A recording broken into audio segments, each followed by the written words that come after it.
Salut à tous, bienvenue sur cette série et ce 7e épisode. On va attaquer, comme vous le voyez à l'écran, la deuxième partie de ce documentaire qui est beaucoup plus longue que la première puisqu'elle dure 2 heures. La première durant 1h30, on en a fait 6 fois 2 heures. On va essayer de se calmer un petit peu sur les commentaires. Parce que plus c'est long, moins il va y avoir de personnes qui vont suivre le fil finalement. En tout cas, avant de lancer cette deuxième partie, merci à vous, merci à tous ceux qui ont suivi les premières parties. N'hésitez pas à mettre des pouces pour valider mon travail et pour aider un petit peu la chaîne. Allez, sans plus attendre, on attaque cette deuxième partie. Donc, je rappelle que c'était originellement diffusé sur la chaîne Historia qui n'existe plus, il me semble, d'ailleurs. C'est un peu l'ancêtre de RMC Story et compagnie. Je crois qu'on va avoir un petit résumé. L'ange Gabriel fut envoyé par Dieu dans une ville de Galilée. Tous les dimanches, un peu partout dans le monde, des gens se réunissent pour écouter une histoire. Ça l'a déjà eu. Le nom de la Vierge était Marie. Voilà plus de 2000 ans qu'on la raconte encore et encore. Au fil du temps, chaque génération l'a perçue et interprétée à sa manière. Tu lui donneras le nom de Jésus. Cette histoire, celle d'un homme appelé Jésus de Nazareth et devenu Jésus-Christ, a d'abord été rapportée par ses premiers disciples, puis retranscrite plus tard par d'autres croyants dans ce qu'on appelle les évangiles. Évangile selon saint Luc. Ainsi est née une religion. Dans la première partie, exégètes et historiens nous ont aidés à remonter le temps et à comprendre comment, après la mort de Jésus, une petite secte juive a peu à peu répandu la parole divine. Nous allons maintenant voir comment cette religion a fini par s'imposer dans tout l'Empire romain.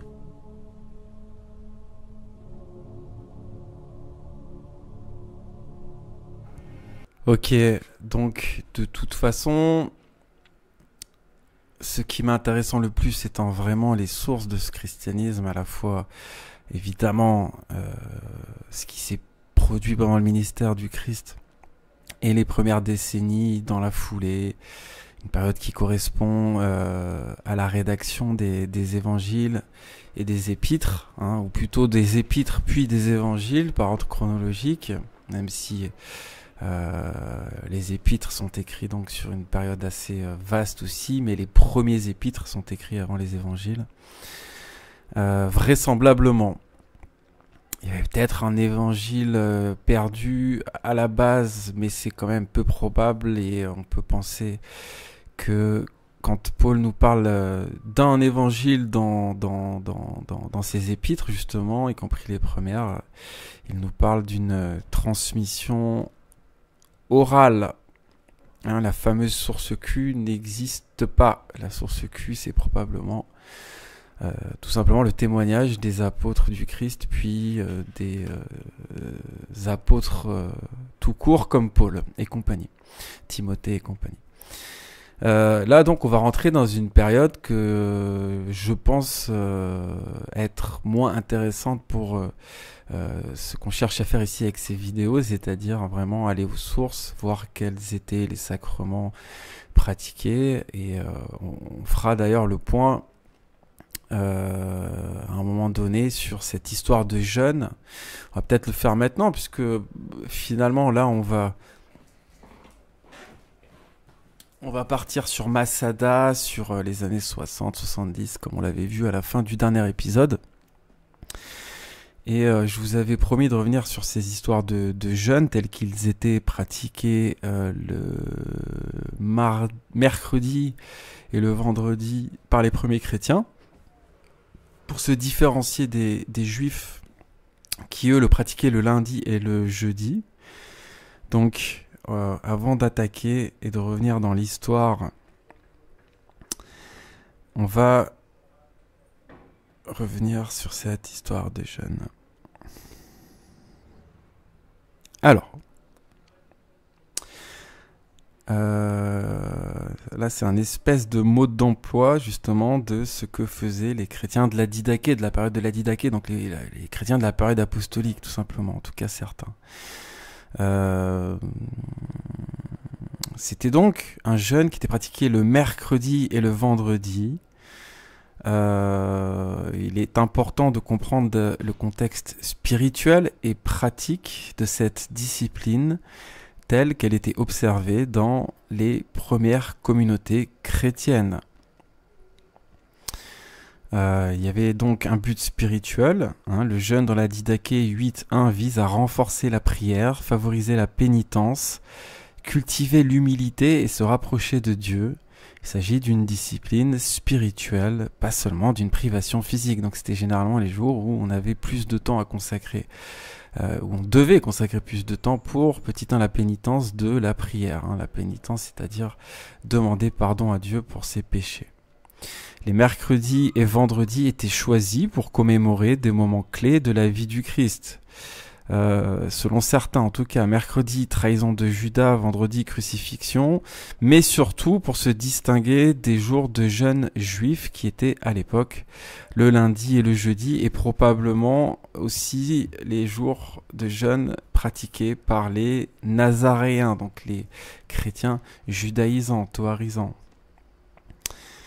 Selon la Didaché et les pratiques chrétiennes primitives, voici comment s'organisait le jeûne. Donc, pour citer la Didaché, jeûner chaque mercredi et vendredi, sauf si ces jours coïncident avec des fêtes liturgiques majeures, comme Pâques ou Noël dans les traditions ultérieures. Bon, ça sert à rien de le mettre là, parce qu'il n'y a pas de Noël dans le christianisme primitif. Donc, à moins que ce soit la Pâques, il n'y a pas de souci en fait. Voilà, tout simplement. Le jeûne peut couvrir toute la journée, de l'aube au coucher du soleil, ou une partie de la journée selon ses capacités physiques et spirituelles. La Didaché en 6.2.3 encourage à jeûner selon vos forces, ce qui permet une certaine flexibilité. On l'avait vu ça, la flexibilité du liturgique, de la ritualistique. Elle était un peu partout dans la Didaché, y compris au sujet du baptême en fait. Et on imagine des moments eucharistiques, des moments de communion où certes il y a des phrases liturgiques précises qui sont disponibles dans la Didaché, qui n'étaient pas forcément exactement les mêmes dans toutes les églises à l'époque, et on peut se rappeler aussi des phrases de Paul sur ces messes, donc une Eucharistie fortement liée au principe de rédemption de ses péchés aussi devant l'Assemblée, devant les hommes de l'Église. Puis avec ce pardon dans le sang du Christ tel que nous l'explique Jean dans son évangile, ou plutôt tel que nous l'explique Jésus dans l'évangile de Jean. On a parlé de tout ça déjà. Mais quelque chose d'assez libre où chacun pouvait venir avec son cantique, avec sa petite prophétie, on pouvait échanger, c'était pas figé avec un seul prêtre qui monologuait pendant toute la messe. Il faisait lire certains passages prévus par le programme de Vatican. Reste qu'il y avait quand même un évêque, c'est-à-dire quelqu'un qui était à la charge de l'église avec ses diacres, déjà à l'époque, qui était sommé d'avoir une femme et des enfants. C'était obligatoire pour devenir évêque et diacre à l'époque, c'est à épître de Paul. Et donc il devait gérer la communauté pour tout ce petit groupe d'évêques et de diacres. C'est gérer la communauté composée de disciples et de saints, c'est-à-dire de chrétiens non baptisés et de chrétiens baptisés. C'est le sens du mot saint à cette époque. Et l'évêque et ses diacres devaient gérer aussi tous les côtés pratiques, où est-ce qu'on se réunit, qu'est-ce qu'on fait exactement, comment on s'organise, etc., etc. Donc vous pouvez observer, pour ceux qui veulent le faire, moi ça fait 3-4 semaines que je m'y suis mis, donc tout simplement je m'autorise du liquide, je bois mon petit café encore le matin et j'attends le soir pour manger. Alors, je m'étais trompé à la base, j'avais fait le mardi et le vendredi, mais j'ai rectifié ça, et donc le mercredi et le vendredi je jeûne toutes les semaines jusqu'au soir, tout simplement. Après, je vous demande pas de le faire, hein. J'essaie de me rapprocher le plus possible de ce christianisme pur. C'est à vous de voir. Je pense, à moins que évidemment il y ait des contre-indications de santé, je pense que c'est une bonne chose pour la santé, mais comme l'explique donc ce que je viens de vous lire, le texte que je viens de vous lire, c'est aussi un jour où on se consacre un peu plus que les autres à Dieu. On essaie d'avoir un petit peu plus de temps pour prier, pour ce principe de pénitence, mais aussi pour des prières. On va parler au Seigneur, lui communiquer notre amour, lui dire merci de nous avoir donné vie, etc., etc. Il n'y a pas que la pénitence. On peut demander des choses, mais on peut aussi, et on doit dire merci à Dieu pour cette vie. Jeûne partiel, vous pouvez observer le jeûne partiel dans les pratiques primitives. Le jeûne impliquait souvent de s'abstenir de certains aliments comme la viande, les produits laitiers ou les aliments riches. Donc vous pouvez même faire un jeûne partiel où vous ne consommez que des repas simples avec par exemple que des légumes et un peu de pain, ou que des légumes tout court et des fruits bien sûr aussi. Vous pouvez faire un jeûne total. Dans certains cas, les chrétiens s'abstenaient totalement de nourriture et parfois d'eau même pendant la journée, rompant le jeûne après le coucher du soleil ou à la fin de la journée. Et vous pouvez en faire des adaptations modernes si vous débutez ou avez des contraintes de santé. Avec un jeûne partiel, vous évitez les aliments riches ou limitez les repas à une nourriture simple. Ça revient à ce qu'on vient de dire. C'est une approche qui reste fidèle à l'esprit de la Didaché de toute façon. Donc, comment structurer votre jeûne pour ces 2 jours du mercredi et du vendredi, avec une préparation spirituelle. Avant chaque jour de jeûne, vous prenez un moment pour prier et définir une intention, par exemple demander pardon, renforcer votre foi ou autre, dire merci à Dieu. Vous lisez un passage des Écritures comme Matthieu 6, 16, 18 où Jésus enseigne sur le jeûne avec humilité et sans ostentation. Enfin ça, faut plutôt le lire une bonne fois pour toutes et lire des passages différents à chaque fois. C'est vrai que souvent dans la liturgie juive, on calquait les prières, les veilles de jours de jeûne, donc rien ne nous empêche de faire pareil. Mais le jour même, c'est bien aussi, évidemment. Hein. Donc ça, c'est justement dans la préparation. Dans l'organisation pratique, le mercredi et le vendredi, voilà, on a déjà vu, vous pouvez planifier et choisir entre jeûne partiel ou jeûne total. Vous évitez les distractions. C'est un peu comme le carême 2 fois par semaine. Hein. Vous évitez les distractions comme les excès de médias, les excès de loisirs pour rester concentré sur la prière et la méditation. Alors, évidemment, quand on a une famille, c'est pas possible de rester concentré sur la prière et la méditation toute une journée. D'ailleurs, toute une journée, si vous faites ça du premier coup, ça va peut-être vous dégoûter rapidement. Il faut y aller, je pense, plutôt petit à petit, doucement mais sûrement. Et c'est pas possible à notre époque de faire ça toute une journée 2 fois par semaine. Moi, c'est pas l'optique que je vais prendre, en tout cas personnellement. Après, vous faites bien ce que vous voulez. Mais voilà, c'est vrai que on peut utiliser ces jours pour prendre du recul face à notre société. Si vous êtes à fond de jeux vidéo, vous essayez de pas jouer ces jours-là ou moins jouer ces jours-là. Si vous êtes à fond de séries, vous essayez de pas regarder de séries. Hein. Si vous êtes à fond d'actualité, vous essayez de pas trop consulter Twitter ou la télé ou YouTube ou ce genre de choses. Ou tout simplement, vous pouvez choisir de consacrer ces 2 jours pour vous rapprocher de Dieu dans la théologie, dans l'étude. Donc consulter du contenu virtuel éventuellement, mais qui parle de christianisme par exemple, ou lire des livres qui parlent de christianisme par exemple. Hein, vous avez l'idée générale en tête, hein, de toute façon, je pense, parce qu'on pourrait donner beaucoup d'autres exemples dans la pratique, mais vous avez saisi l'idée, c'est comme un équivalent du carême qu'on ferait 2 jours par semaine, histoire d'avoir quelque chose de régulier et de hebdomadaire, et pas quelque chose qu'on fait une bonne fois pour toutes, une seule fois par an, bien que ça ne vous empêche pas de faire le carême en plus, bien sûr. Et bien sûr, dernier point, l'accompagnement par la prière. Vous pouvez consacrer des moments spécifiques de la journée à la prière. Matin, midi, soir, comme il nous est demandé, mais ça normalement c'est tous les jours le Notre Père, en tout cas 3 fois par jour. suivant ses disponibilités. Et vous pouvez aussi, bien sûr, méditer sur des psaumes, des textes des proverbes ou des textes particulièrement liés à la pénitence, comme par exemple le psaume 51. Voilà, vous avez quand même un bon résumé de ce que peuvent devenir dans vos vies ces 2 jours de jeûne. Rappelez-vous donc que le jeûne dans le christianisme et dans toutes les religions en fait, mais bon, on est chrétien ici, c'est une manière de se rapprocher de Dieu, de quitter un peu le monde de la matière pour essayer de se rapprocher un petit peu du monde divin, du monde de Dieu, du Père et du Fils, du Saint-Esprit, pour pouvoir dans la foulée mieux l'incarner. Donc c'est vrai que dès qu'on va aller dans l'excès là-dessus, dès qu'on va aller dans le monachisme, pour moi, il y a excès, et c'est pas vraiment ce que nous demande le christianisme quand on lit le Nouveau Testament. Bon, enfin bon, on peut y voir une invitation pour certains qui naissent dans la sexualité, comme disent les jeunes au jour d'aujourd'hui, avec cette fameuse phrase de Jésus qui nous parle de 3 types d'énuques, on en a déjà parlé plusieurs fois. Vous pouvez aller la relire, hein, si vous tapez eunuque dans un site qui abrite la Sainte Bible, eh bien, vous allez trouver cette phrase facilement dans le Nouveau Testament.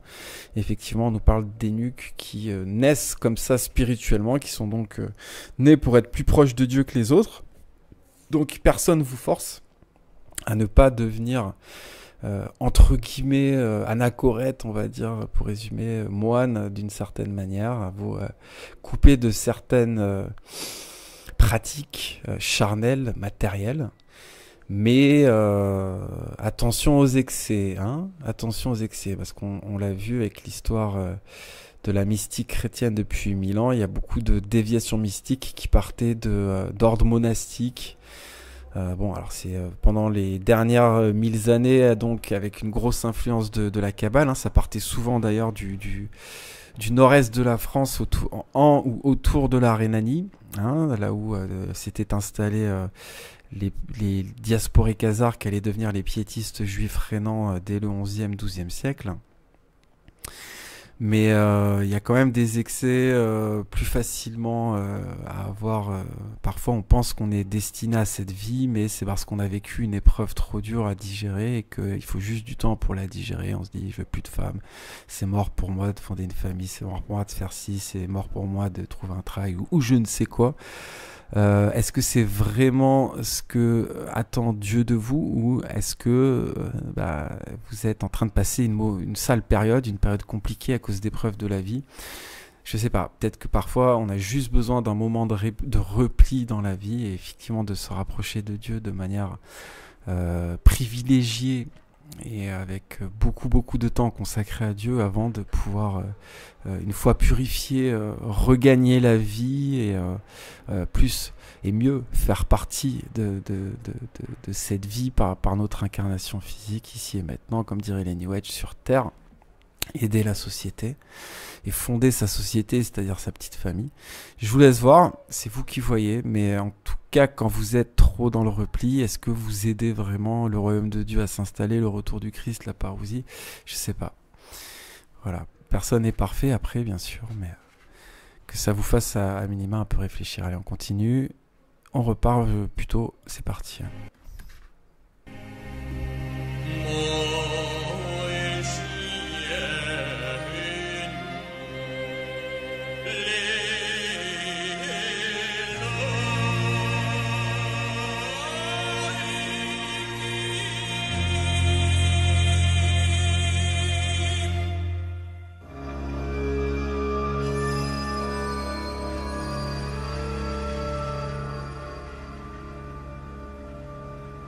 Après le sac de Jérusalem en 70, le mouvement de résistance juif n'est pas complètement annihilé.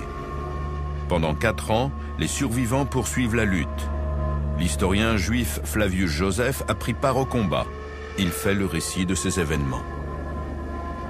Il y avait, non loin de Jérusalem, une très forte citadelle, construite par les anciens rois. On l'appelait Masada. La forteresse de Masada est un des hauts lieux de l'histoire d'Israël. Elle est devenue le refuge des extrémistes les plus virulents opposés à Rome, les Zélotes. Avec leurs partisans, en pleine guerre, ils se sont enfuis pour Masada. En effet, on tenait en réserve du blé, en quantité suffisante pour un long temps, plus beaucoup de vin et d'huile. On trouva aussi une multitude d'armes de toutes sortes que le roi avait mises en réserve comme un trésor et qui eussent pu suffire aux besoins de 10 000 hommes.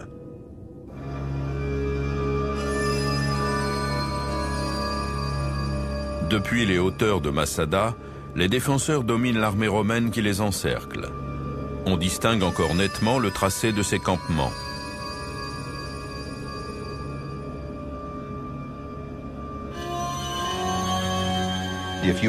Pour un soldat romain qui arrivait devant Masada, le spectacle était terrifiant. Il savait qu'il allait falloir construire une rampe immense afin de permettre à l'armée d'ouvrir des brèches dans la muraille. C'était une véritable mission suicide.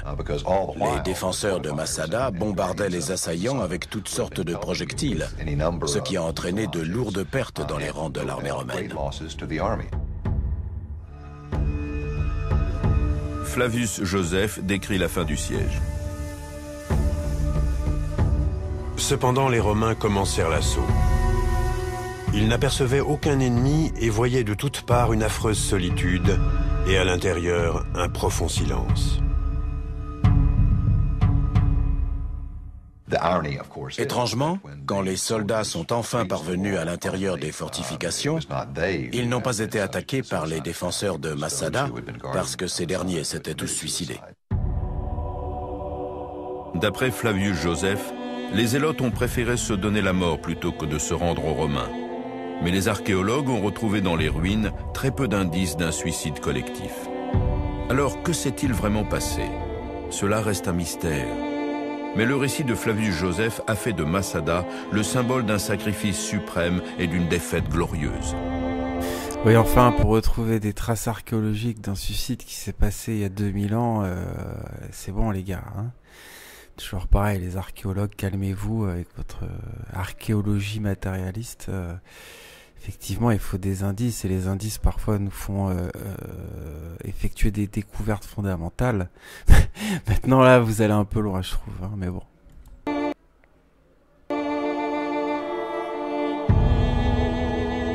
Dès que c'est trop gros pour les historiens, non, c'est pas possible. Et puis en plus, on n'a pas de traces. L'échec de la Grande Révolte Reste que à l'époque, on était dans un état d'esprit différent et la thèse du suicide collectif est tout à fait envisageable, hein, vu l'état d'esprit des Zélotes. Mais enfin bon. a été un événement traumatisant pour tous ceux qui vivaient en terre juive, qu'ils soient juifs ou chrétiens. Ça les a amenés à reconsidérer leurs traditions.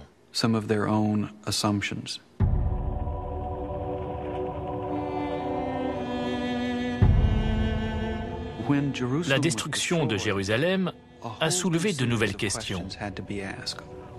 Que faire maintenant que le temple a disparu? Où est la source de notre foi et de notre autorité? Qu'est-ce que Dieu attend de nous?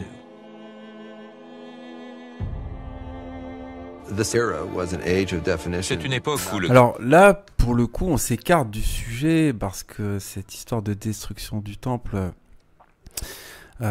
qui remettait toute la religion en question, c'était pour les juifs uniquement, sachant que les chrétiens ils étaient déjà par monts et par vaux dans divers pays en train d'essayer de convertir les païens. Ils avaient conscience que ce temple allait être détruit, normalement les juifs aussi d'ailleurs, parce qu'encore une fois, prophétie des 70 semaines de Daniel. On a parlé tout ça dans les premiers lives, hein, dans les premières émissions pardon, de cette série, on va pas y revenir. Donc on s'écarte un peu du sujet là, hein. Les chrétiens se sont fait chasser petit à petit des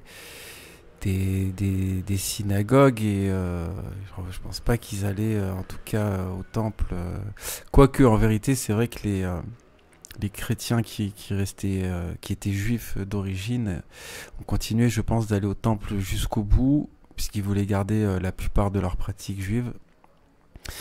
Enfin bon, voilà, hein, on est sur un événement qui avait quand même un sens symbolique de renouveau du monothéisme juif, hein, et on le voit bien, finalement, le christianisme judaïsant, alors c'est pas qu'il a pas survécu au christianisme des gentils, des païens, c'est qu'il s'est transformé en autre chose, hein, puisque on va avoir ces doctrines, ces sectes nazaréennes très importantes dans tout l'Orient notamment, qui vont devenir l'islam en fait, hein, tout simplement.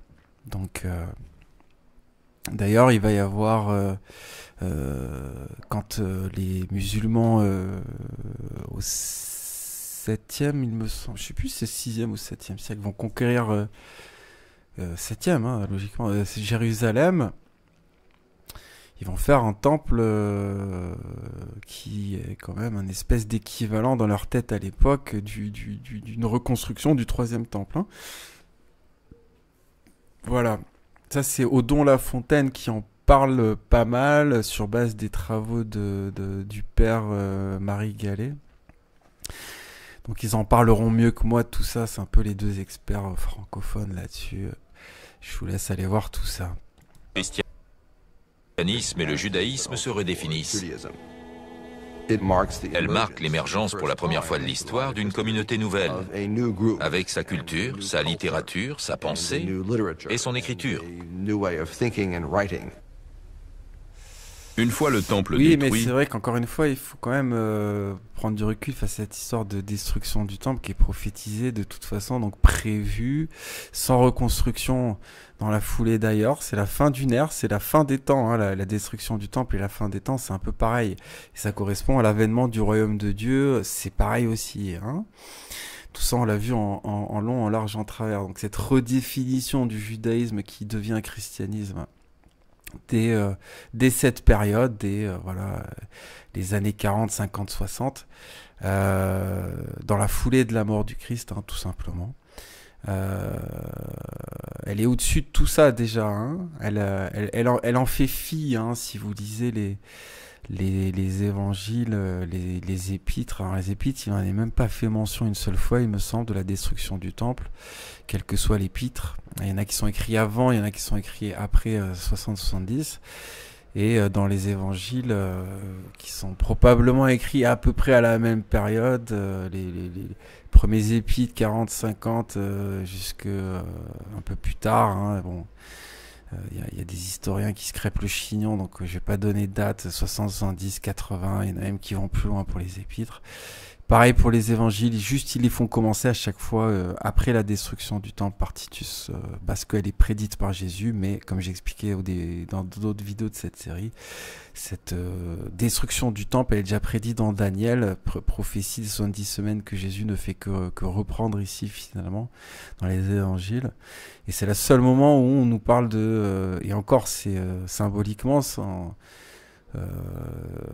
vraiment donner de détails de cette destruction du temple. Or, évidemment, aussi, il y a l'allusion que fait Jésus quand il parle de son corps aux pharisiens: détruisez ce temple, alors qu'il est au temple. Hein.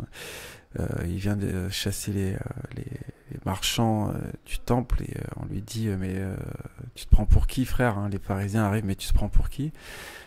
Qu'est-ce que tu peux faire comme miracle pour te justifier d'actes aussi orgueilleux, on va dire, dans le jargon des pharisiens? Et Jésus leur répond, écoutez, détruisez ce temple et en 3 jours je le reconstruirai. Et évidemment, il nous parle à la fois de son corps, puisqu'il va être crucifié, passer 3 jours dans l'Hadès et revenir à la vie, mais aussi de l'Église, mais aussi du judaïsme, qui va être détruit symboliquement par ce temple et qui va devenir le christianisme. Hein, quand on reconstruit le symbole de la reconstruction du temple dans le christianisme, quand il parle de son corps, le corps du Christ, c'est aussi les chrétiens, hein, comme c'est proposé dans les épîtres aussi, ce symbole du chrétien comme étant une partie du corps du Christ. Les prêtres qui présidaient au culte perdent leur pouvoir au profit de nouveaux chefs religieux, les pharisiens. dont les rabbins guident désormais le peuple juif dans une direction nouvelle. Effectivement. Les rabbins donnent une nouvelle définition de la religion. Ils apparaissent comme les représentants d'une nouvelle forme du judaïsme. C'est leur vision qui s'est imposée au IIe siècle et qui a perduré jusqu'à aujourd'hui. Effectivement, tout à fait, sauf que ce rabbinisme post-destruction du temple est quand même devenu bien autre chose au gré des millénaires. Alors déjà qu'à la base, c'est pas fameux puisque c'est les papas du Talmud. Le Talmud va arriver dans la foulée, quoi. Il va commencer à être rédigé à partir de là, 2e, 3e, 4e. Mais surtout, effectivement, on va avoir cette gnostification du Talmud avec la Kabbale à partir de la fin du Moyen-Âge, 11e, 12e, 13e. Sur base du Sefer Yetzirah qui vraisemblablement est rédigé à cette période du 4e, 5e, 6e siècle. On a une espèce de suite logique des Esséniens avec le Sefer Yetzirah. Voilà. Mais le Talmud va déjà virer un petit peu plus vers la mystique, comme on l'avait vu dans des épisodes précédents, voire la magie vite fait.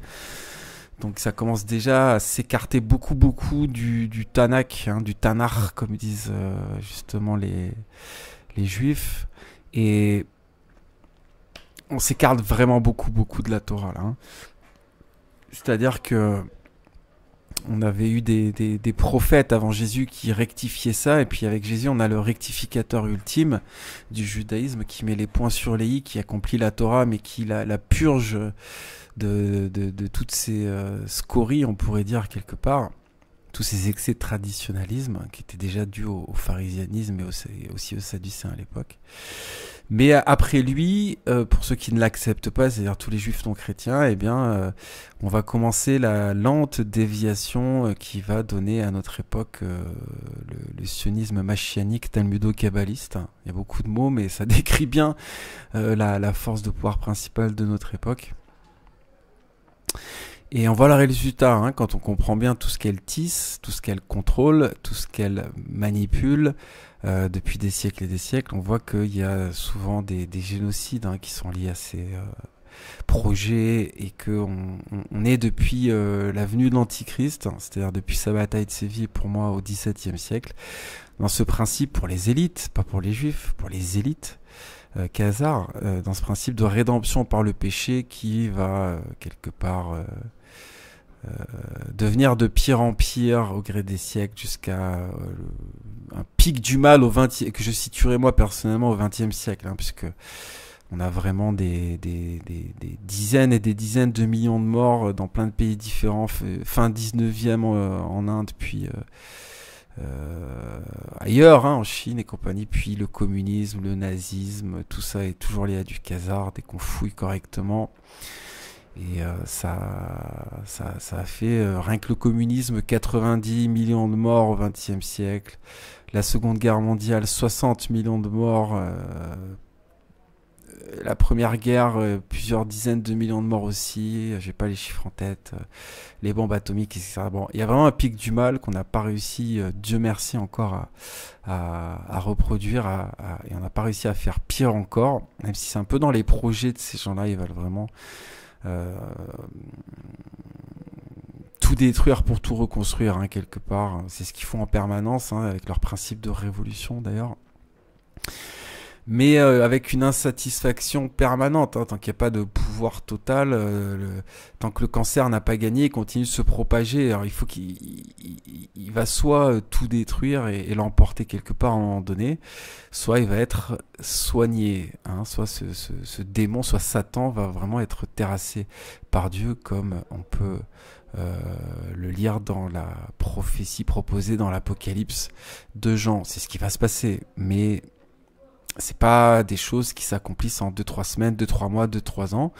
Donc pour moi, on avance ce pic du mal 20e, fin 19e jusqu'à fin 20e, enfin jusqu'à avant que je naisse, finalement. Souvent les gens, d'ailleurs, je constate qu'ils estiment que la période dans laquelle ils naissent, c'est un peu l'âge d'or, Et ce qui avance, c'est dans la lignée ou une manière d'y accéder, puis c'est de pire en pire à partir de leur naissance. Mais bon, faut quand même savoir lire l'histoire au-delà de son prisme, sinon ça sert à rien. Moi, je pense beaucoup à certains dissidents hein, qui sont tous en mode républicain. On peut pas être dissident et républicain, c'est débile, hein, ça n'existe pas. Quand on sait d'où vient et qu'est-ce que c'est que la République. Bref. Les lois vont d'ailleurs se durcir pour les anti-républicains ces prochaines années, hein, je vous l'annonce. Comme c'est déjà en cours quelque part d'ailleurs. Bref, de vastes sujets qui nous écartent un peu, mais gardez en tête que le judaïsme qui prend forme après le Christ, c'est celui du Talmud en gros. Hein.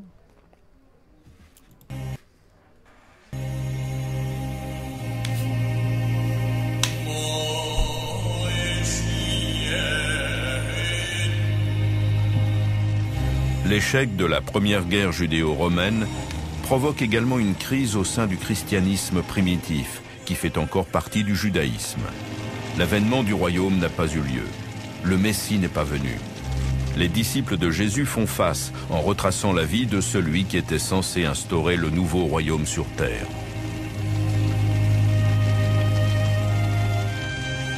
Bon, on a déjà vu ça, c'est un point de vue biaisé, mais justement dans la dernière vidéo, on parlait du fait que les chrétiens à l'époque savaient ce que ça voulait dire. Non seulement savaient que le temple juif, pour ceux qui étaient juifs, parce qu'il y a eu des païens dès les premières années en fait, hein, quelque chose d'universel entre guillemets dès les premières années, même pendant le christianisme.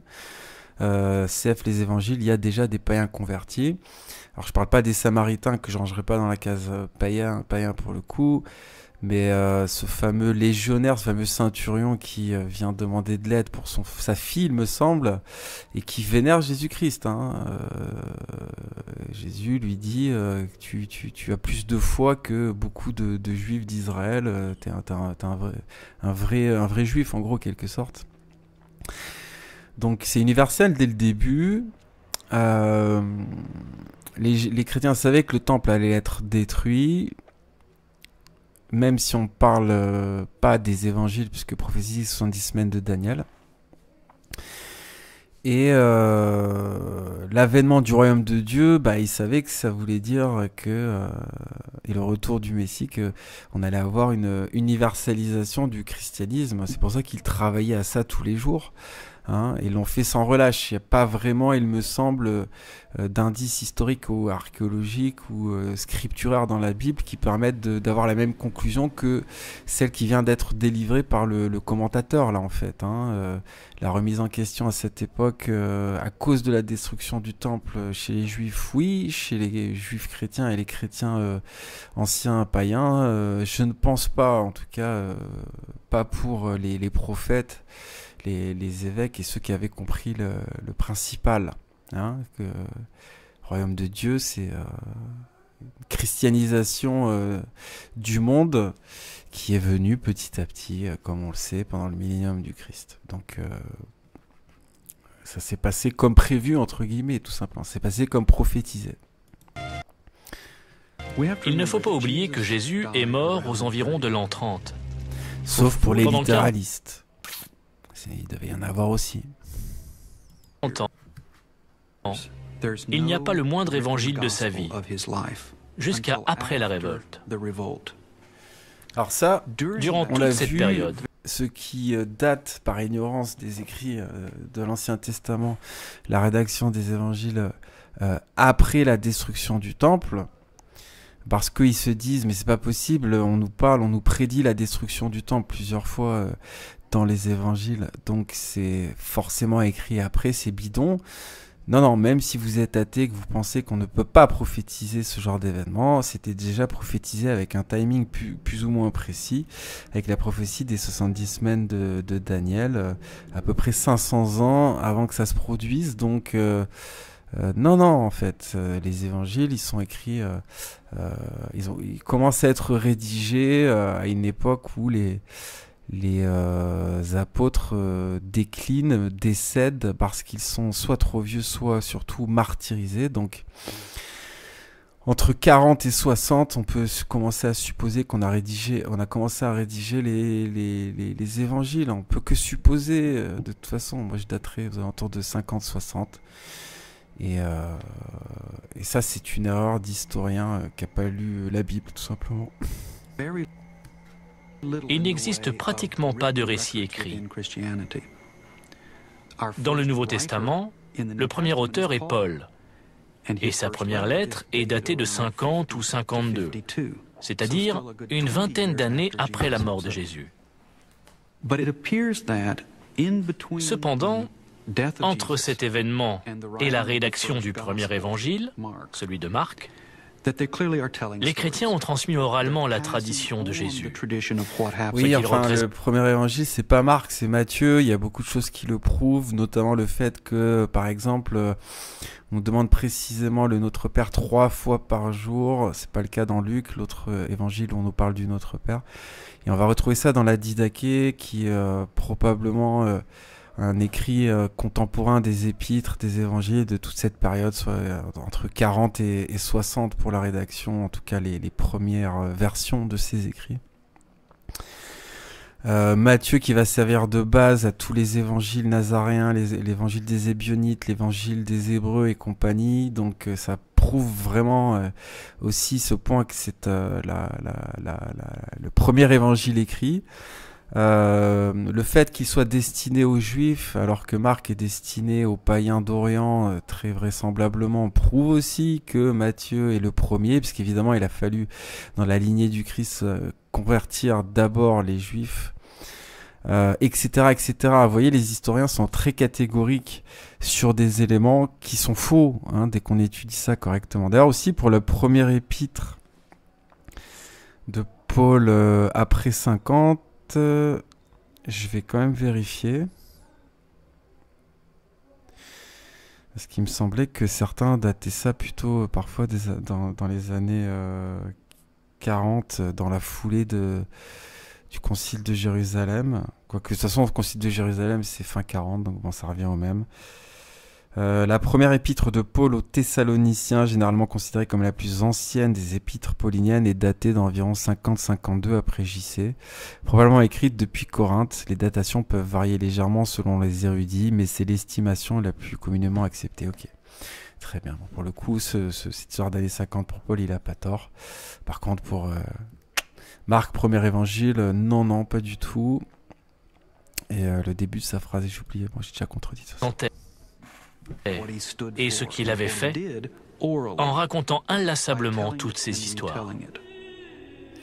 Oui, ça c'est probablement transmis. Les premiers chrétiens se réunissent les uns chez les autres pour conter le récit des paraboles et des miracles de Jésus, de sa passion et de sa mort. Il ne s'agit pas encore de compte-rendu historique, mais des souvenirs partagés d'un passé commun.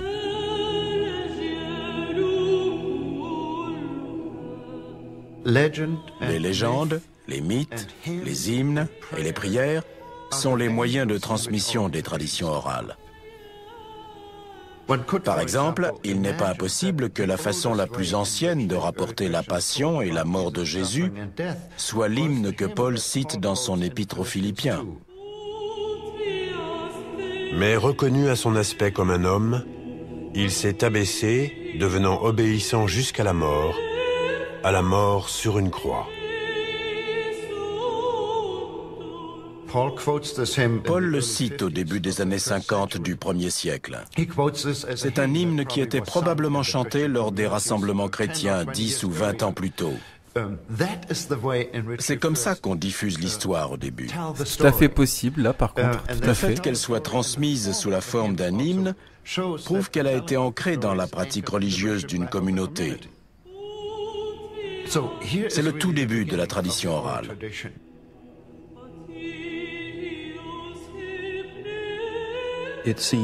Au fil du temps, certaines de ces histoires ont été mises par écrit. Elles sont devenues ce qu'on appelle un évangile, c'est-à-dire la bonne nouvelle, l'histoire de Jésus.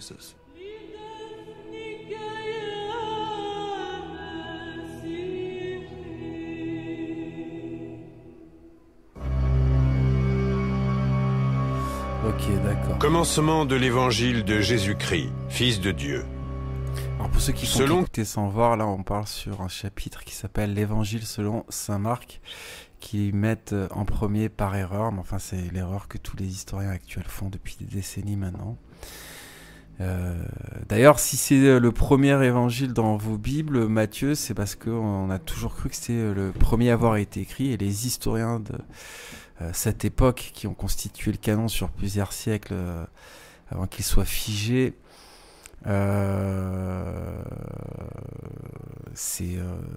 avaient plus raison de mettre Matthieu en premier. Chronologiquement, ils ont mis Matthieu en premier parce qu'ils pensaient que c'était le premier à avoir été écrit. Ils avaient tout à fait raison. Qu'il est Contrairement à Gugus, écrit dans Isaïe le prophète. Préparez le chemin du Seigneur, rendez droit ses sentiers. L'Évangile selon saint Marc est le plus ancien du Nouveau Testament. Non. Il est écrit peu de temps après la défaite des Juifs pour une communauté qui peine à réconcilier ses espoirs en Jésus avec la destruction du temple de Jérusalem. Non, pas du tout. L'Évangile de Marc, il est écrit, on ne sait pas quand, mais ça peut être à partir de 50, 60, pendant ou un petit peu avant la destruction du temple, et il est fait pour convertir principalement, comme certains au moins les historiens l'admettent, mais pas eux, les païens d'Orient principalement, puisque Marc est parti en Égypte et compagnie. On connaît un peu la communauté à laquelle appartenait Marc par certains détails dans l'évangile lui-même. Par exemple, elle lit le grec et non l'araméen. Marc est obligé de traduire les expressions araméennes utilisées par Jésus. Et prenant la main de l'enfant, il lui dit « Talitha koum », ce qui se traduit « Fillette, je te le dis, lève-toi ». L'évangile de Marc est destiné à des juifs chrétiens qui ne vivent pas en terre d'Israël et considèrent la guerre judéo-romaine de l'extérieur. Des juifs chrétiens, certes, qui habitent à l'étranger, mais qui parlent pas araméen, ça reste aussi dans la supposition, ça, parce que quand on est juif et qu'on n'habite pas en Judée, la plupart du temps, je pense qu'on parlait araméen parce qu'on se rendait régulièrement en Judée, ne serait-ce que pour aller au temple, pour consacrer son enfant, pour la Pâque, etc. En tout cas, c'est tout à fait possible qu'il parlait araméen. Non, l'évangile de Marc, le plus plausible, c'est vraiment ce que je vous ai dit, qu'il ait été écrit pour effectivement des gens qui parlaient pas araméen, mais qui parlaient grec, parce qu'ils faisaient partie de cette vaste zone autour d'Israël qui parlait très souvent grec d'ailleurs. Il y avait beaucoup de pays qui parlaient araméen autour du Moyen-Orient, et dans d'autres pays comme tous ces pays conquis par Alexandre le Grand en moins 4e siècle avant Jésus-Christ et ses sbires, comme en Égypte par exemple, on parlait le grec, c'est l'Égypte ptoléméenne et compagnie. Le public de Marc a sans doute vu les soldats romains défiler dans les rues de Jérusalem, chargés du butin volé dans le temple. Regardez quand c'est une vraie menorah antique.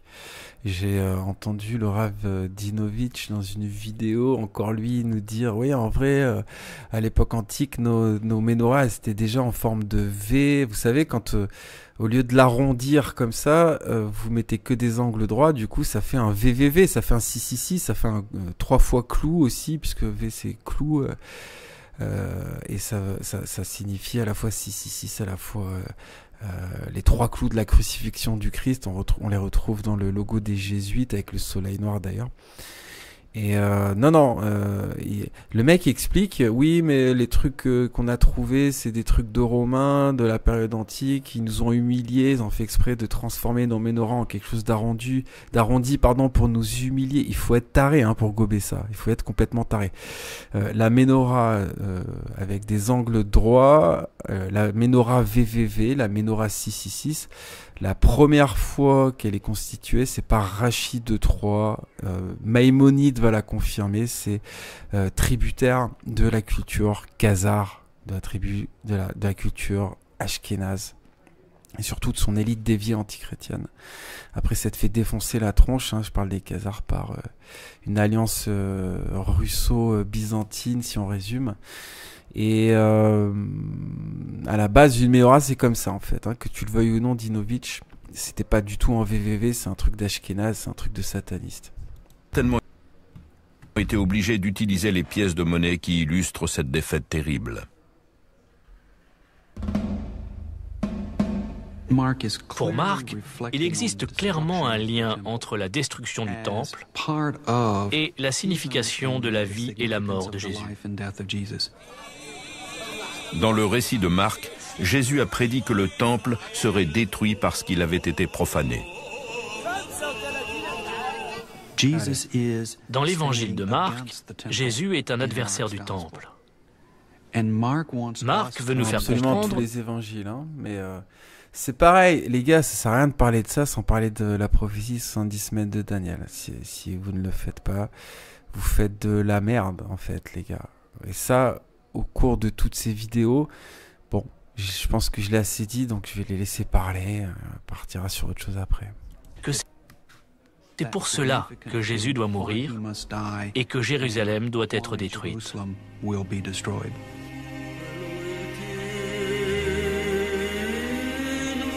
Tu vois ces grandes constructions? Il n'en restera pas pierre sur pierre qui ne soit jetée bas.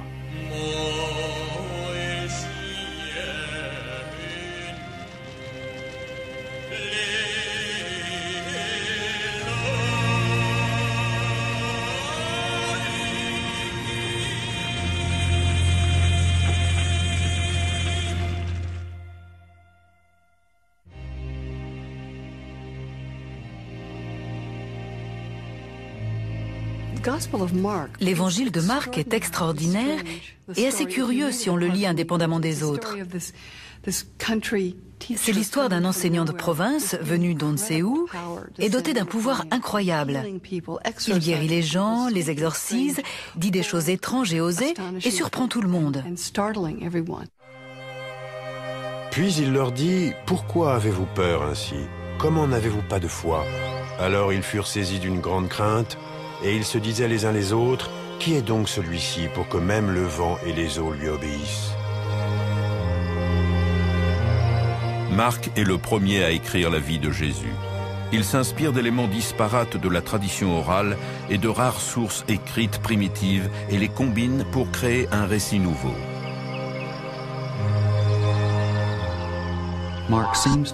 Apparemment, Marc connaissait au moins un, et peut-être 2 ou 3 récits de miracles.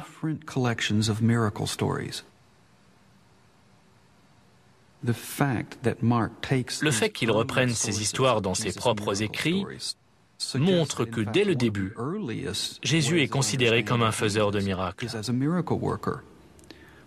Mais à cette époque, dans l'Ancien Monde, on trouvait d'innombrables faiseurs de miracles. Bon, il faut aussi vraiment arrêter avec ce délire. Chacun a fait son petit évangile dans son coin, sur une tradition éparse, sur des briques et de broc qui traînaient comme ça, que les gens se passaient de ville en ville. Ça ne s'est pas du tout passé comme ça. Il faut lire en fait la Bible si on parle du christianisme. La moindre des choses à faire quand on fait des études et des documentaires sur le christianisme, c'est de lire le Nouveau Testament. Sinon, on ferme sa gueule en fait.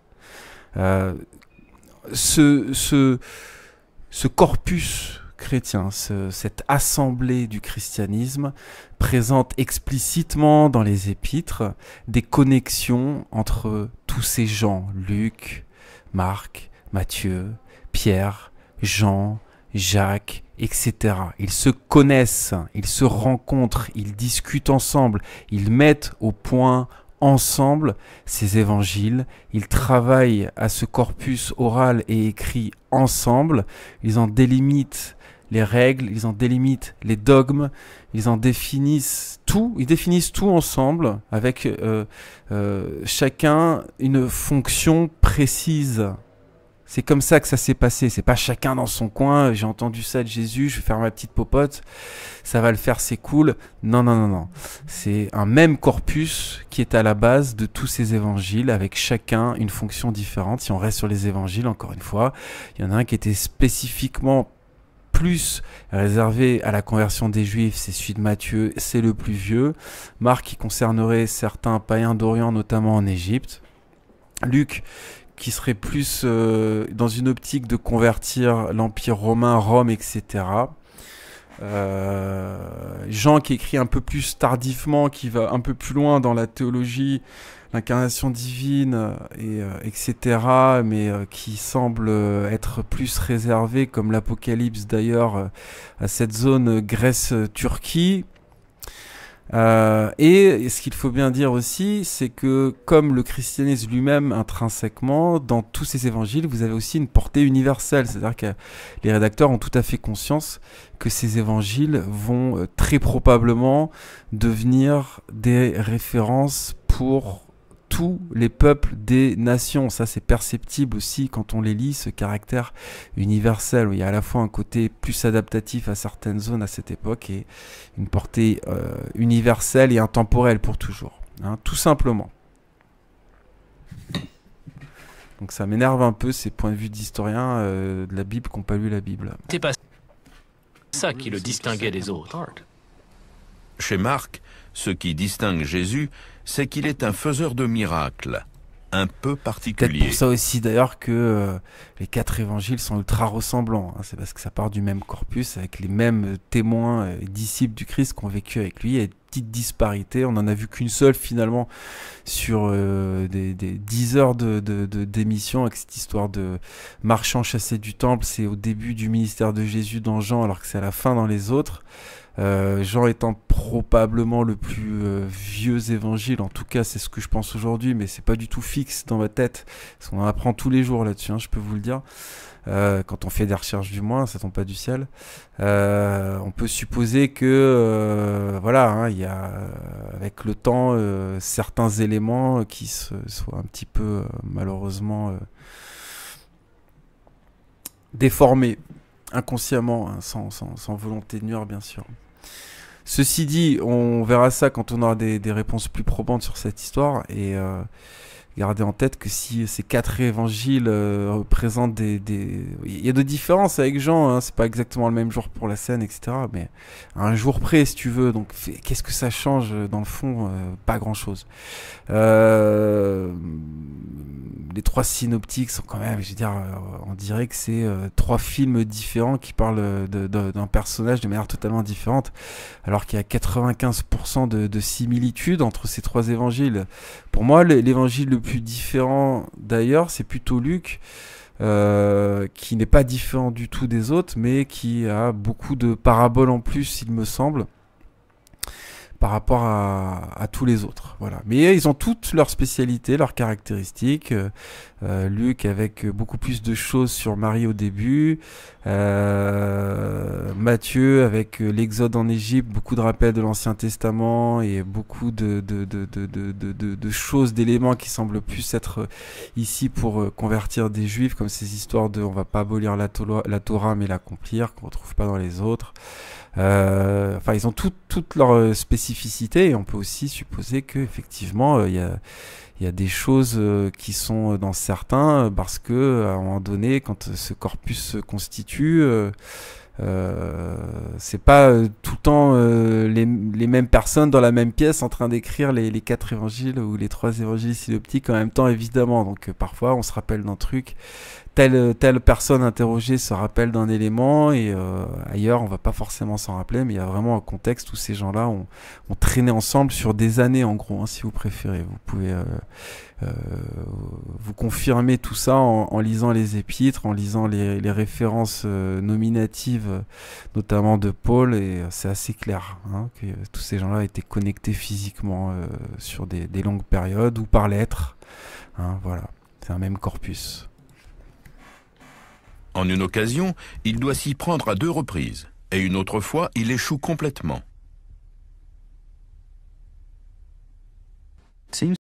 Bon, ça, c'est une relecture. Bon, c'est quand on essaie de mettre des symboles et de faire comprendre des choses par le symbole, ça devient un échec pour eux. Mais bon, c'est pas grave. On peut pas. Voilà, j'ai pas envie de faire une vidéo de 5 heures non plus. Donc, j'ai pas en tête les passages clés, mais il y avait eu un commentaire de Neven à ce sujet dans une des vidéos qui corrigeait les historiens.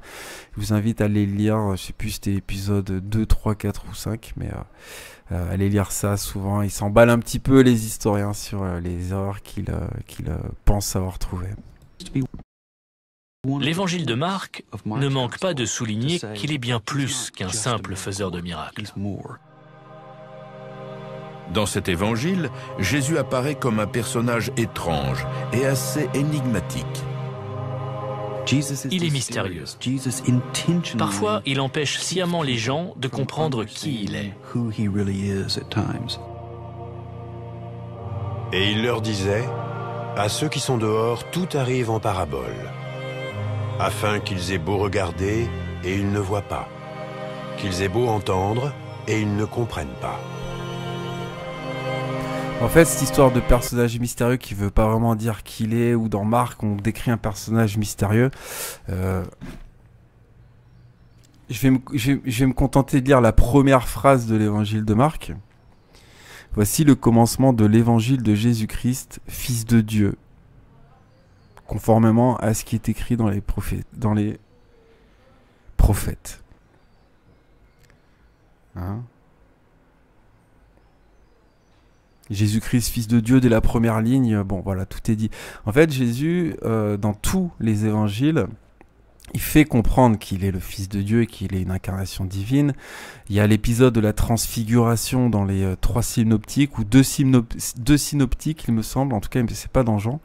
Il montre bien qu'il est Dieu, hein, qu'il reproduit la nuée de l'Ancien Testament. La nuée, c'est Dieu sur terre. C'est je sais plus comment on dit, c'est une manifestation, de Dieu sur terre, comme Exode 18 avec les trois hommes dans la tente d'Abraham. Et il le montre, il l'explique, il le fait comprendre, mais il y a aussi ce caractère modeste, humble, et le fait qu'il risque sa vie à chaque fois qu'il va trop le dire explicitement, qui fait que, oui, c'est pas marqué toutes les 5 minutes, comme dans un mauvais film américain, je suis le Fils de Dieu, je suis venu radier sur terre à genoux, pauvre mouton puant. Voilà, ça c'est pas Jésus, effectivement. Il y a une dimension de miséricorde et surtout une dimension de modestie. Jésus, c'est aussi quelqu'un qui incarne cette valeur très divine dans le christianisme, qui est la modestie. Il est humble, il fait comprendre, et il n'explique pas directement, et aussi parce que quand on fait comprendre, on fait réaliser, alors que quand on dit, ça passe souvent par une oreille pour ressortir par l'autre. Hein?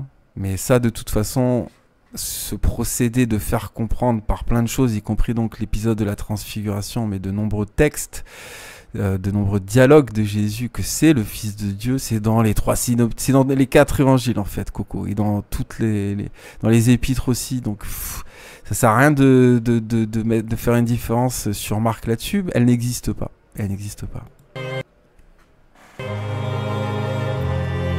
Le Jésus de Marc révèle sa véritable identité tout en la dissimulant. Un paradoxe que les spécialistes ont baptisé le secret messianique. Le secret messianique tient au fait que l'identité véritable de Jésus le Messie ne peut pas être dévoilée par ses miracles. Il est le Fils de l'homme venu souffrir sur terre, et non pas le Messie venu accomplir de grands miracles. Mais cela n'apparaîtra qu'à la toute fin de son histoire. Non, c'est dès la première ligne. Voici le commencement de l'évangile de Jésus-Christ, Fils de Dieu, conformément à ce qui est écrit dans les prophètes. Et là, on nous fait comprendre que c'est le Messie. C'est dès la première ligne de Marc, tout simplement. C'est partout. Encore faut-il le comprendre. Et c'est dans tous les évangiles. On en parlait beaucoup, tout ça, avec beaucoup de phrases et beaucoup d'extraits dans le live sur la Trinité, hein, pour ceux que ça intéresse. Ce sont la passion et la mort de Jésus qui révèlent le secret. Non, pas du tout. C'est révélé pendant tout l'évangile. Depuis la destruction du temple, la communauté de Marc considère la mort de Jésus sous un jour nouveau. Marc réfute donc la vision apocalyptique que l'on donnait de Jésus avant la guerre. Je reviens pas là-dessus parce que c'est des choses qu'on a rabâchées des heures cette série. Ça tourne en rond là-dessus. Après la première guerre judéo-romaine et la chute du temple, Marc et de nombreux chrétiens au sein de sa communauté voient Jésus comme un homme persécuté par Dieu, mourant, un homme qui se sent presque abandonné. Non, sachant que le Christ lui-même annonce ce qui va se passer, c'est-à-dire sa crucifixion, sa mort, sa résurrection, par bien des manières. On l'a vu tout à l'heure avec cette phrase « Détruisez le temple, je le reconstruirai en 3 jours ». C'est impossible que les premiers chrétiens ne percevaient pas ça, sachant que c'était ce qui était enseigné par les premiers prophètes du christianisme. C'est dans les épîtres aussi, tout ça.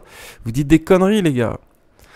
Il n'y a pas eu d'adaptation, finalement, il n'y a aucun chrétien qui s'est dit Dieu a puni Jésus à ce moment-là. Ça n'existe pas, en fait, dans la perception chrétienne, à aucun moment donné.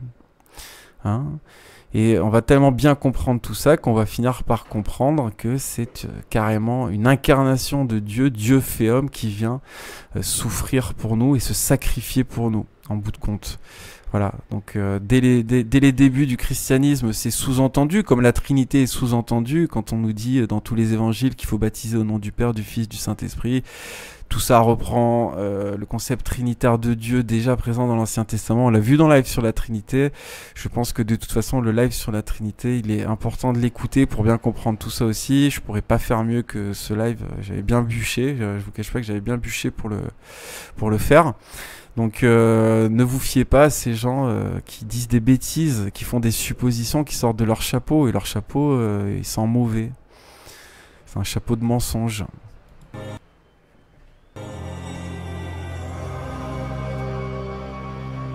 Jésus n'a rien d'une figure romantique, mais cette image terrifiante correspond à leur propre expérience.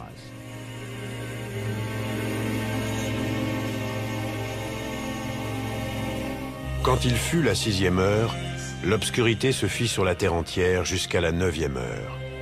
Et à la 9e heure, Jésus clama en un grand cri, « Mon Dieu, pourquoi m'as-tu abandonné ?»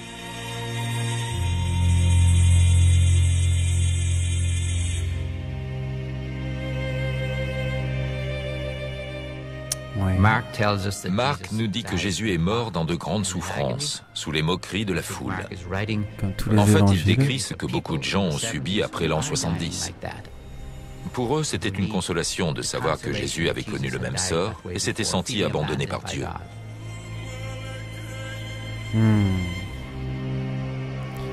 Flemme de répondre à ça.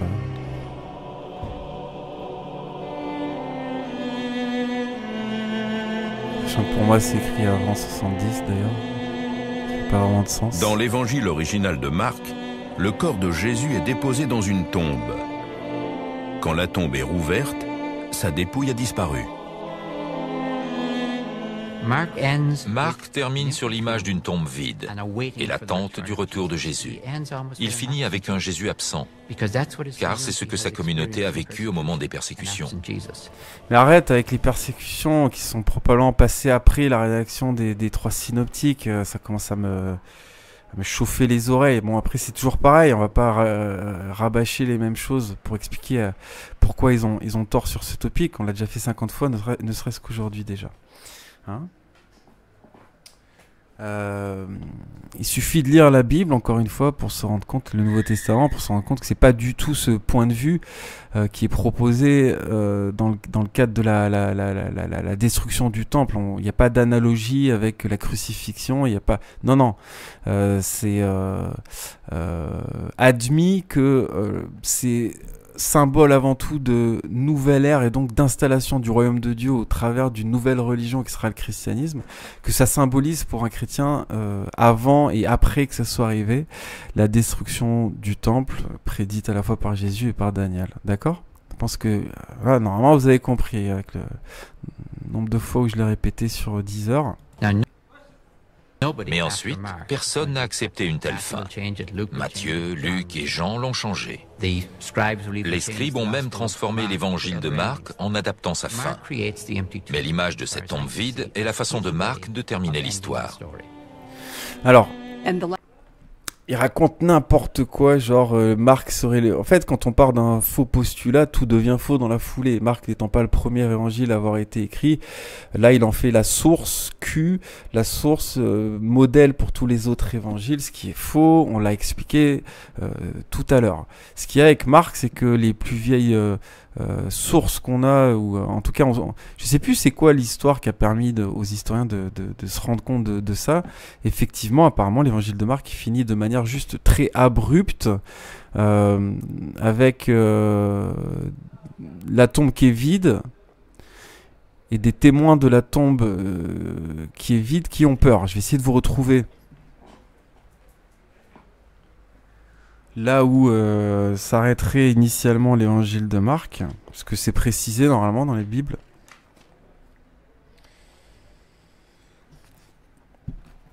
Et le truc, c'est que la meilleure supposition qu'on peut faire, c'est que l'évangile ait été incomplet. Hein, vous allez voir, ça se voit, c'est juste pas fini, ça se voit que c'est juste inachevé. Alors, comment est censé s'arrêter l'évangile de Marc? Effectivement, il y a probablement eu un ajout.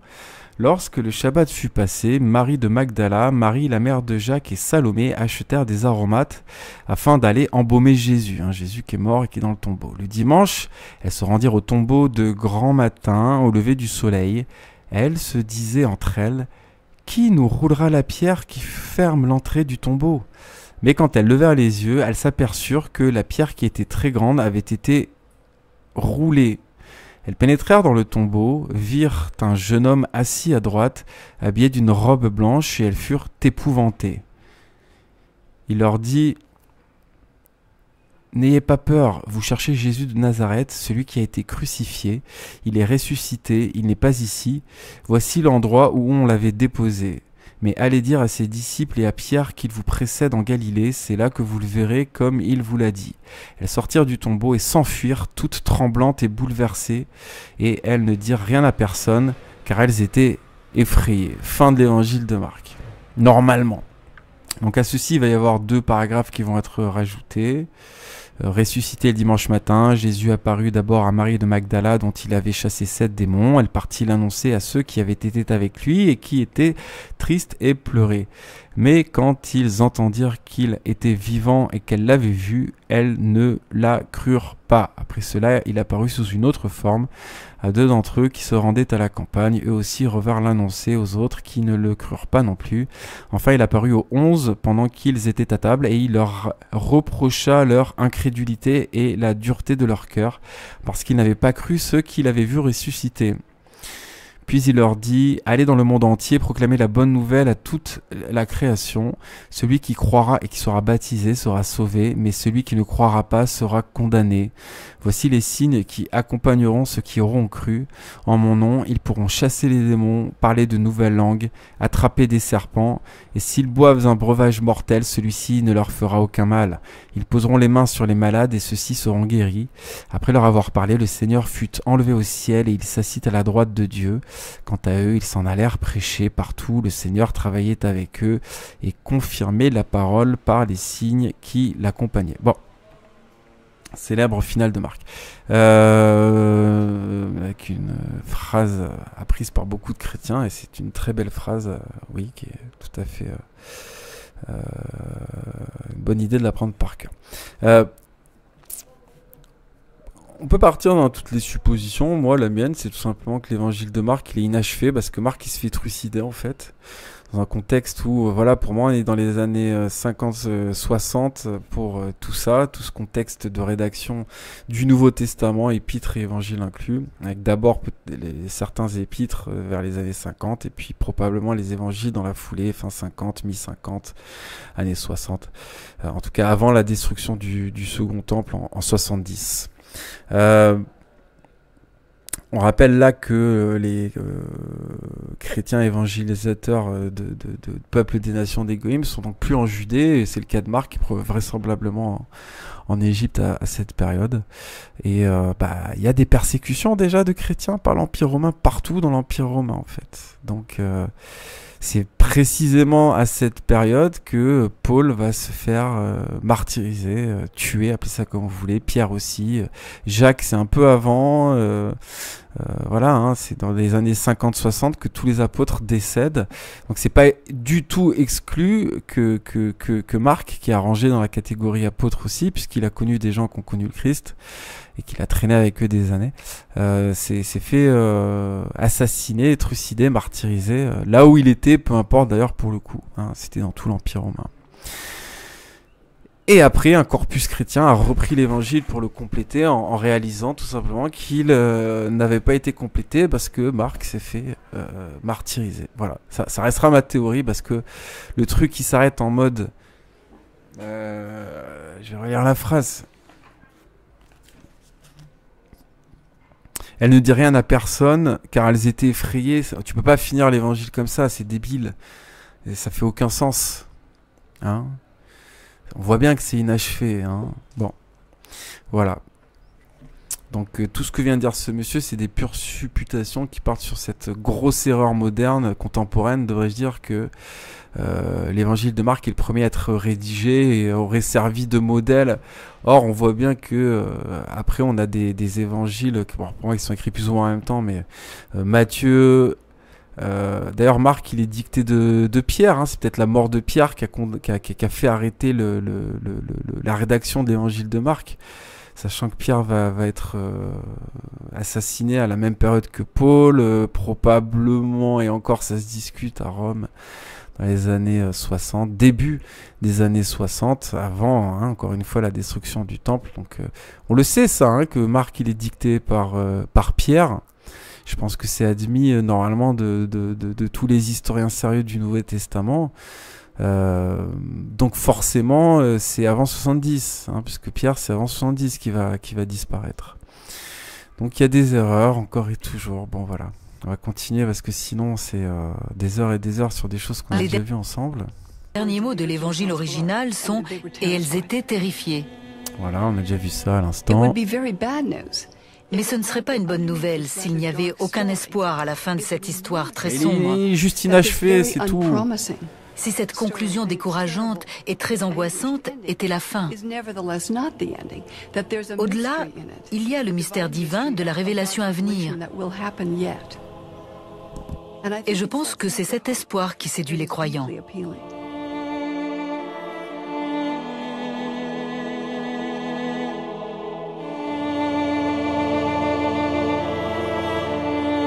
Marc a inauguré la tradition des évangiles avec un récit théâtral de la vie et de la mort de Jésus.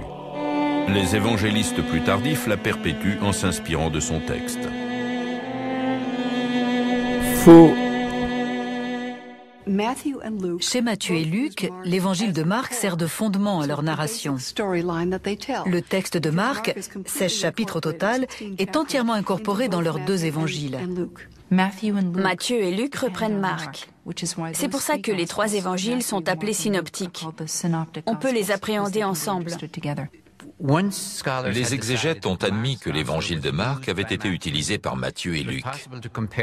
Mais en les comparant, ils se sont rendus compte qu'on trouvait aussi chez eux des éléments récurrents et communs qu'il n'y avait pas chez Marc.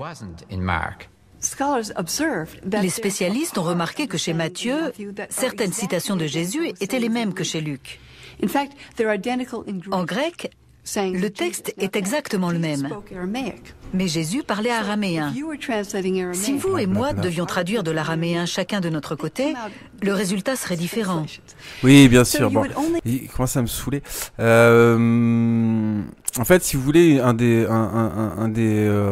éléments qui les fait partir là-dessus, Marc 1er, c'est tout simplement le fait que ce soit le plus court, en fait. Donc ils se disent, bon bah on a une ébauche et puis après on a rajouté des trucs. Non, pas du tout. En fait, vu que c'est rédigé du même corpus dicté d'apôtres ou écrit directement par des apôtres, on va avoir des plumes différentes sur un corpus où tout le monde s'était mis d'accord, et puis avec des gens qui ont vraiment, dans ceux qui dictent au moins, pas forcément ceux qui écrivent, mais dans ceux qui dictent, connu le Christ pour les évangiles, donc voilà, qui reprennent des gens qui ont connu le Christ, c'est vrai, je viens de le dire. Et il n'y avait pas besoin dans l'évangile de Marc de rajouter tout ce qui est dans Matthieu, qui était principalement réservé aux Juifs, à la conversion des Juifs, en fait. Hein? Et s'il y a des choses qui sont pas dans Marc et Luc, c'est parce que ça s'adresse à des personnes différentes, c'est tout. Ça veut pas dire que c'est écrit après, parce que c'est plus long. Hein? Marc est le plus court, c'est peut-être le meilleur pour commencer parce qu'il va droit à l'essentiel et il y a tout dedans en fait. Sachant que évidemment faut lire les 4 en fait. Il y a des choses qui sont que dans Matthieu, il y a des choses qui sont que dans Jean, il y a des choses qui sont que dans Marc. Dans Luc, il y a pas mal de choses en plus aussi qui sont pour moi pas indispensables on va dire, mais peu importe mon avis, hein, il faut lire les 4. À mon avis, on s'en fout à la limite là-dessus. Parce qu'ils ont tous les 4 une vision différente et surtout ils s'adressent à des populations différentes et c'est ça qui nous permet aussi de vraiment contextualiser l'époque, le lieu, nous dire pourquoi il y a ci, il y a ça, pourquoi Jésus dit ça sur la Torah dans Matthieu et pas faire des anachronismes et devenir des néo-nazariens parce qu'on comprend mal l'évangile de Matthieu.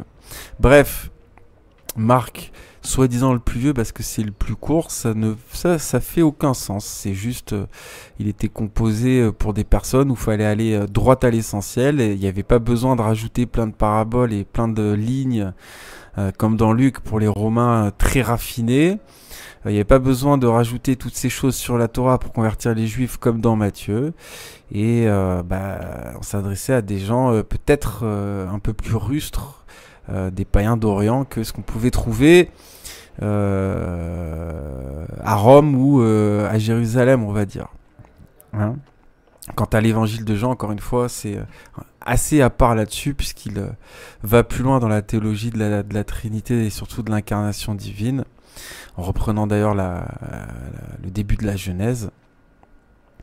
Et on peut dire qu'il est presque universel d'emblée de jeu, à une époque où le christianisme est déjà universel, puisque je le vois un peu plus tardif que les autres, même si c'est pour le coup un avis non définitif et que c'est pas l'avis de tous les exégètes là-dessus. En tout cas, ça fait un des rares points de raccord là-dessus avec ce genre d'universitaires qui aussi en général font dater l'évangile de Jean bien après les autres. Alors je date pas non plus comme certains en 135, en 115 ou au début du second siècle, mais quelques années après les autres, tout simplement. Pour que les citations de Jésus soient identiques en grec, c'est qu'on avait repris une traduction écrite déjà existante de ces paroles. Certains ont donc émis l'idée qu'il devait y avoir une compilation des paroles de Jésus traduites en grec. Ils l'ont baptisé Quelle, c'est-à-dire la source en allemand ou source Q en abrégé. Il n'y a pas de source Q, c'était de l'oral. Il y a peut-être des agapas, des citations du Christ en araméen, en grec, dans toutes les langues qui circulaient à une certaine période. Mais c'était des penses bêtes pour les évêques, pour les apôtres, pour les disciples du Christ.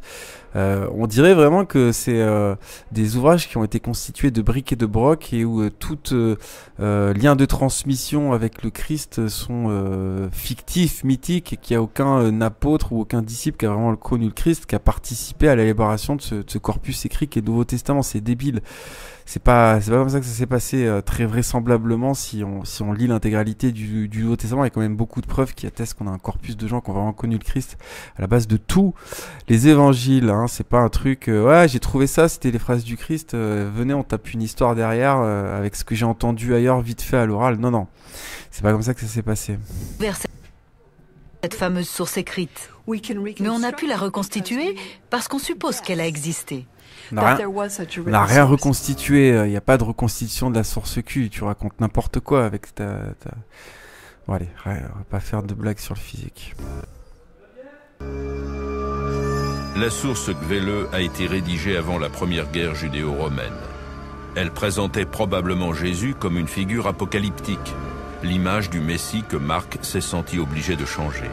C'est ça. Il y aura pleurs et grincements de dents quand vous verrez Abraham, Isaac et Jacob, et tous les prophètes dans le royaume de Dieu. Mais vous, vous serez chassés.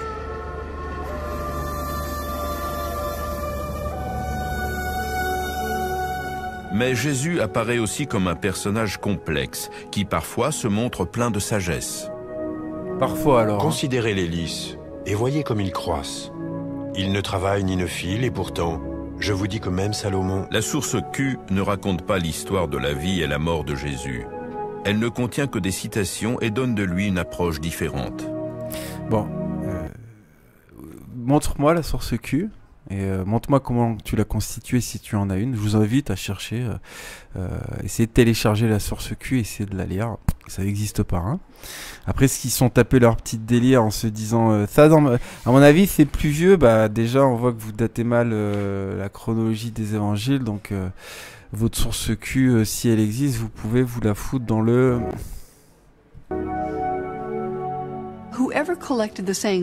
Celui ou ceux qui ont compilé la source Q ne s'intéressaient pas à la mort de Jésus ni à sa résurrection, mais à ce qu'il prêchait. Ensuite, d'autres ont décidé que ça ne suffisait pas. Il fallait aussi raconter sa mort, sa crucifixion et sa résurrection. Tout cela a été mélangé et c'est devenu l'Évangile selon Matthieu ou Luc.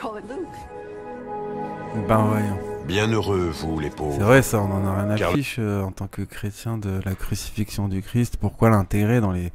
Bah oui, c'est débile. Bon, je vous laisse avec ça, hein, parce que sinon... Le royaume de Dieu est à vous.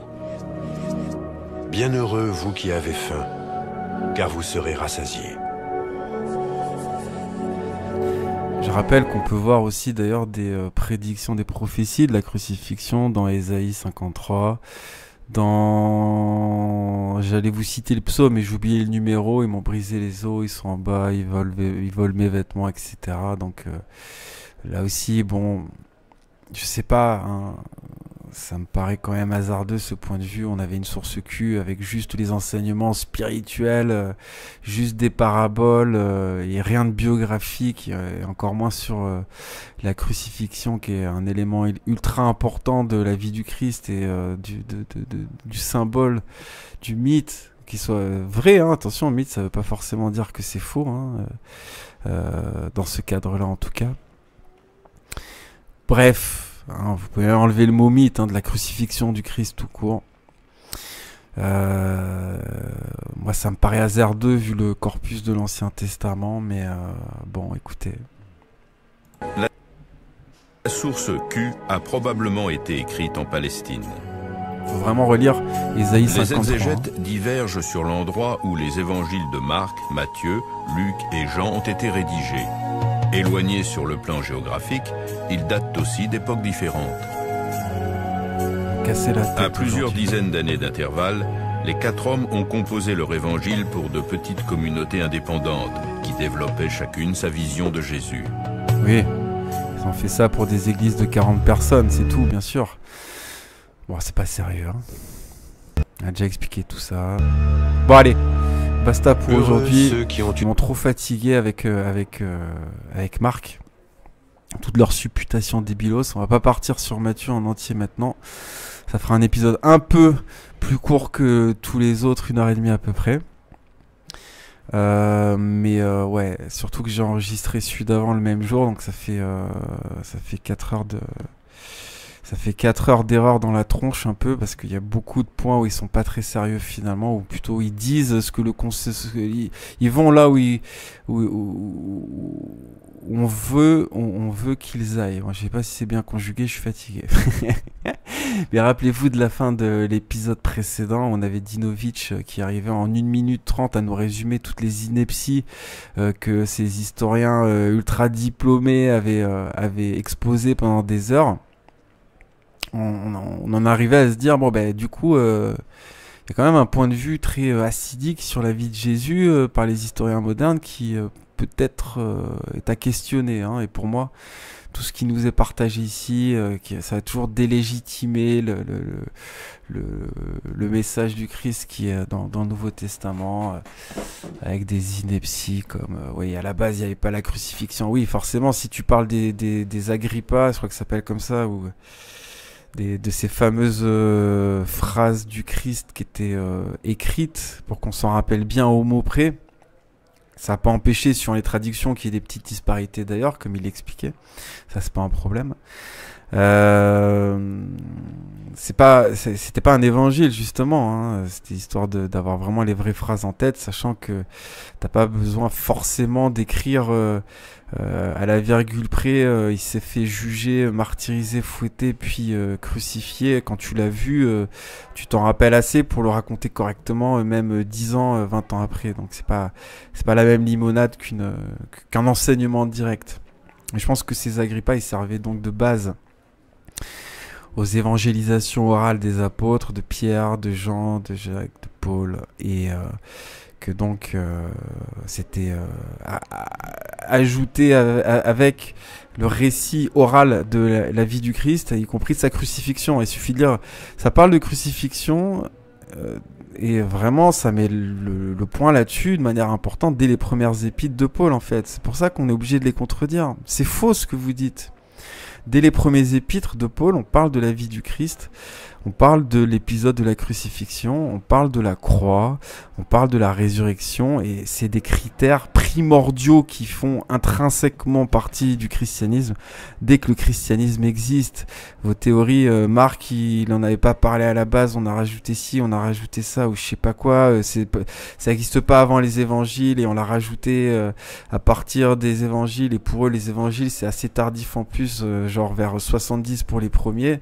Ça fait aucun sens si on constate que dès les premières épîtres, début années 50 de Paul, on a droit à vraiment un accent très prononcé sur la crucifixion du Christ, sa résurrection, etc.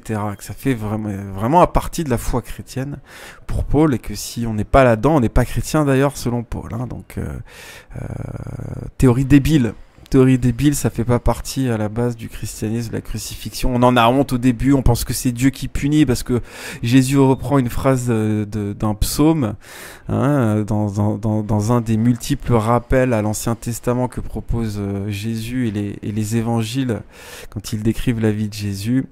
C'est débile. À chaque fois, ils vont prendre un point sans le contexte, alors qu'ils connaissent le contexte. Des gens qui connaissent les épîtres, ils le savent que Paul, il parle de crucifixion et de résurrection dans les épîtres dès le tout début, hein, dès les épîtres que vous-même vous datez comme étant les plus vieux, hein.